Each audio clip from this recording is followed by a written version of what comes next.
In the small, forgotten town of Ravenwood, an old mansion stood at the edge of a dark forest.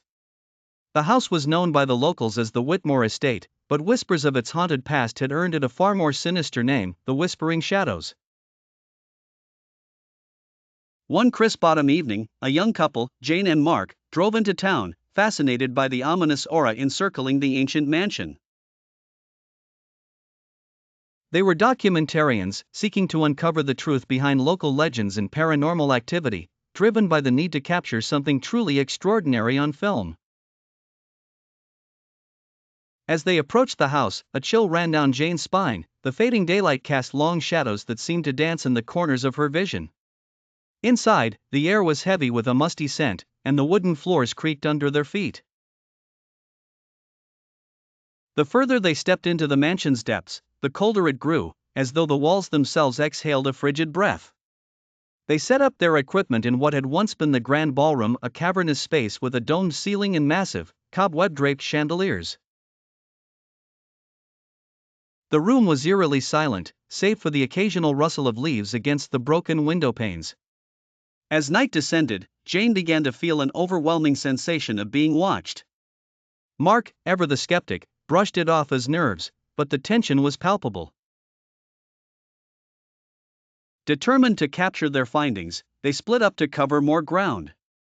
Mark ventured into the basement. The moment he stepped onto the first stair, he was engulfed in a sense of absolute dread. His flashlight flickered, casting erratic beams across the damp, stone walls. The further he descended, the stronger the whispers became, nearly inaudible but undeniably there.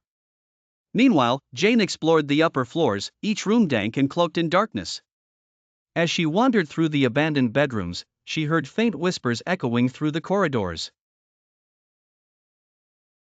She tried to trace the source but found nothing but empty rooms and decaying furniture. When she reached the attic, she discovered an old, dusty trunk. Curiosity piqued, she pried it open to find relics of the past, faded photographs, brittle letters, and a porcelain doll with cracked, lifeless eyes. As she sifted through the contents, the temperature plummeted. Frost began to form on the attic windows, and an oppressive silence settled in. In the basement, Mark's flashlight died completely. Plunged into darkness, he fumbled for his phone but felt icy fingers clasp around his wrist. His scream echoed through the mansion, reaching Jane's ears and filling her with terror. She raced down the stairs, only to find the grand ballroom empty and her equipment smashed. Desperation set in as she tore through the house, calling Mark's name, but receiving only the mocking echoes of her own voice. In the basement, Jane found Mark, or what was left of him.